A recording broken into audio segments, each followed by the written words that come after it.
So, welcome parents to our Parent Academy tonight.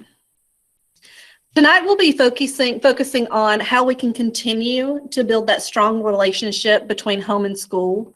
By working together, we can make such a big difference in your child's education and social well-being. I like the old adage that says it takes a village to raise a child. I truly believe in that. And it does, it takes all of us. It takes the parent, it takes the community, it takes the teachers, it takes the students, everybody involved to make sure that your child is successful. Parent Academy is a district Title I initiative offered free to parents to promote continued collaboration between families, schools, and the community. Parent Academy recognizes that parents need to make a career. One moment, sorry, somebody else trying to get in. So the Parent Academy recognizes that parents need to make lots of important decisions about their child's educational career, about programs, schools, opportunities. And because parents are the most effective advocate, they need to know how these decisions can affect their child's future. Parent Academy opens the lines of communication between home and school by connecting parents to the resources and information needed to support their child's education. The goal is to engage parents in becoming full partners in their child's education by offering them training, information, and assistance.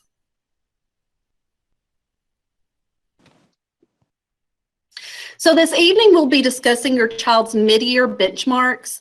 Over the course of a school year, your child will take 3 benchmarks. We take one at the beginning of the year, typically in August. We take one in the middle of the year, between somewhere December and January, and we also take one at the end of the year in April. For the mid-year benchmark, your child either took the early literacy test, which is a test primarily for kindergartners, and it actually is not just a literacy test, but it also includes early numeracy as well. Or if your child is in grades 1st through 4th, they took the STAR reading and the STAR math test. STAR assessments are short tests that provide teachers with learning data. So the STAR tests are computer adaptive, which means they adjust to each child or each answer your child provides. So for example, if your child answers a question and they get it correct, the next question may be increasingly harder, and it will keep getting increasingly harder until the child kind of reaches that plateau. Then the questions gradually get easier until the computer adapts to find exactly what level the child is at. Teachers then use this data to analyze it to get that they get from the STAR assessments to learn what students already know and what they are ready to learn next. They use it to monitor student growth and to determine which students may need additional help. So by pinpointing exactly what your child knows, the teachers can then personalize your child's practice to keep them growing continually throughout the year. So I'm going to take you, last Friday, you should have gotten your parent reports sent home to you. You either got the early literacy, the STAR reading, and the STAR math reports. So we're going to take a look at those right quick. So on your screen, and I have another computer over here so I can see. So if you see me looking away, that's what I'm looking at. You will see the grade level, the subject areas, and the end of the year goals for your child. So depending on the grade level of your child, the end of the year goal is going to be different. And even though it's first grade reading and math, both of those end of the year goals are also going to be different. So it's important to know what those end of the year goals are. So we're going to look at these first, and then we're going to look at an example of a parent report. And that way you can kind of see exactly where your child is. So just so everyone knows how to read this report, if you look at kindergarten, then at the very end of the year, we want them to be at a 775. If your child is in first grade, in reading, we want them to be at a 188. And in math, at the end of the year, we want them to be at a 443. If you look down there at 3rd grade, for the end of the year in reading, we want them to be at a 479. So we'll come back and look at these numbers again in just a moment. So here's an example of the parent report that you received. So the first thing that I want you to recognize is we have like this little scale here, and it tells you if your child falls between the below average, the average, or above average range.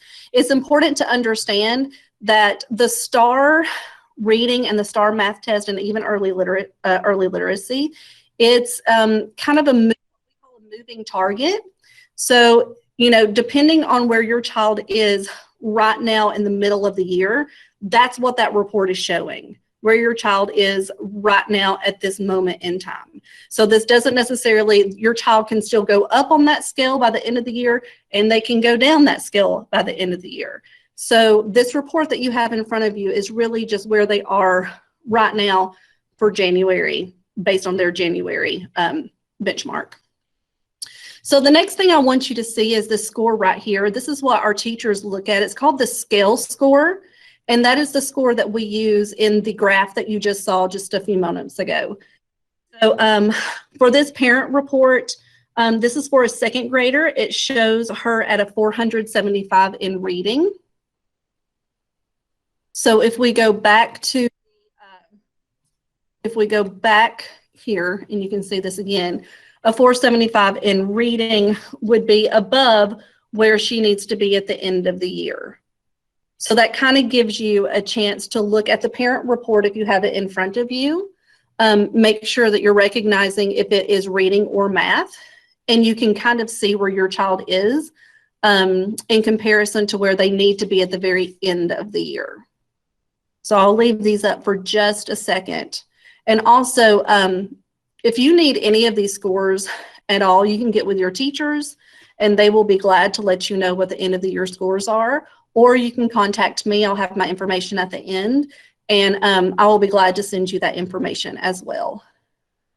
Because I know it's hard in the afternoons. I see some of you driving and everything, so try to make it easy for everybody. Leave it up for just a few more seconds.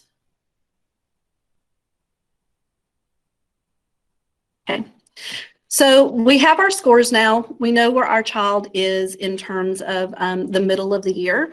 So now we need to focus on what can we do at home, because like I said at the beginning, it does take a village to raise a child and for our children to be successful. So one thing that we can do that really makes the biggest impact in reading is making sure that our children are reading every single day, every single night when they get home. So it can be a cartoon comic, it can be the newspaper, it can be, any kind of words whatsoever that they can get their hands on. But just making sure that our kids are reading every single night. That is going to make the biggest impact in their reading. If we're working on fluency, so making sure that we're reading like a grown-up and not reading like a robot. We just want to make sure that we have that when we're reading to our children, that we are modeling that behavior. So just make sure that you're reading it like a grown-up would read it, and that we're reading it with expression, and we're showing that reading can be fun. Reread your favorite books over and over again.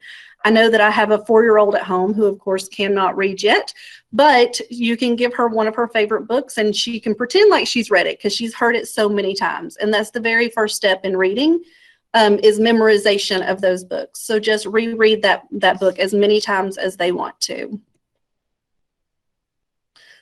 Discuss what you read. So another big part of reading is comprehension and knowing what we have read. So one thing that we like to use is called the 5-finger retell.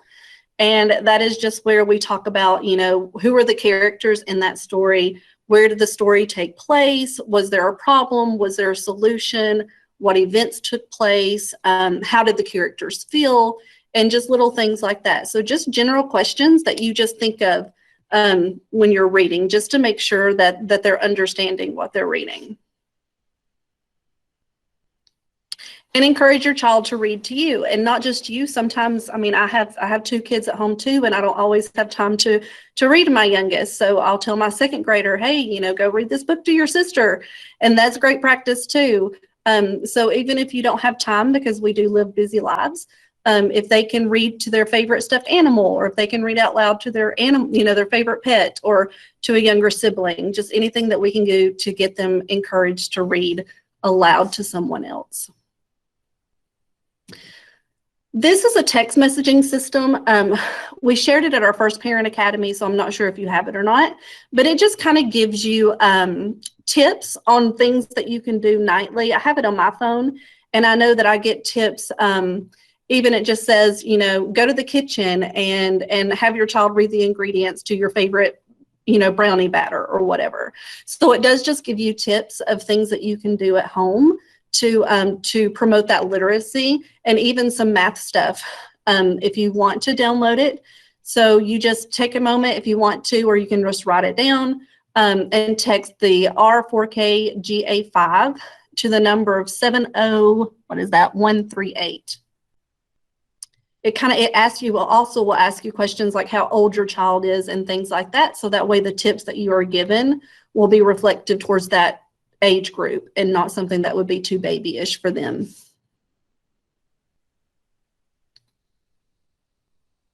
Okay. A couple of things that we can do at home is in math is practice math with objects at home. So, talk about the different shapes that you see on a quilt or in a sign that you have.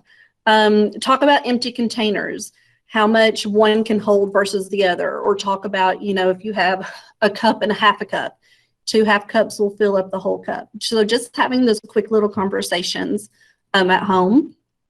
There's also lots of card games that you can play with, math games that you can play with just a deck of cards. So one thing that I used to like to do, even in the classroom, is you take a deck of cards and you just, flip over some numbers and then have your child read those as if it was a whole number. You can play multiplication with it. You can play multiplication war. You can turn it into fractions. So there's all kinds of different things with just one pack of cards. You'll also on Friday be given a flyer that will be coming home from school that will have additional websites that you can get on as a family. And it's not just reading or math related, but it's also science, social studies, and just some fun different websites that you can get on that's provided from the Georgia Department of Education. I want to thank you for joining us. This was a very quick and simple thing, but just if you have any questions whatsoever, like I said, if you have any questions related to curriculum or the system, any programs that we use or the data, I will be more than happy to answer any of those questions. And you can find my email address at the top of this. It's shellyyoungblood@pickenscountyschools.org. But other than that, if you have any questions that are directly related to like your child and how they're doing in class, then I would encourage you to reach out to your child's teacher. They'll be able to answer those questions better than me. One more thing that I want to say is Ms. Callahan had sent out an email to everyone with this link. Also on that email is a link that you can go to complete a feedback form if you don't mind. And I also have the link on that slide right there. It's just a Google form. It shouldn't take but just a couple of seconds for you to fill out. That just gives us just some feedback on how we can make things better for you. So I am done with my spiel. Does anyone have any questions for me?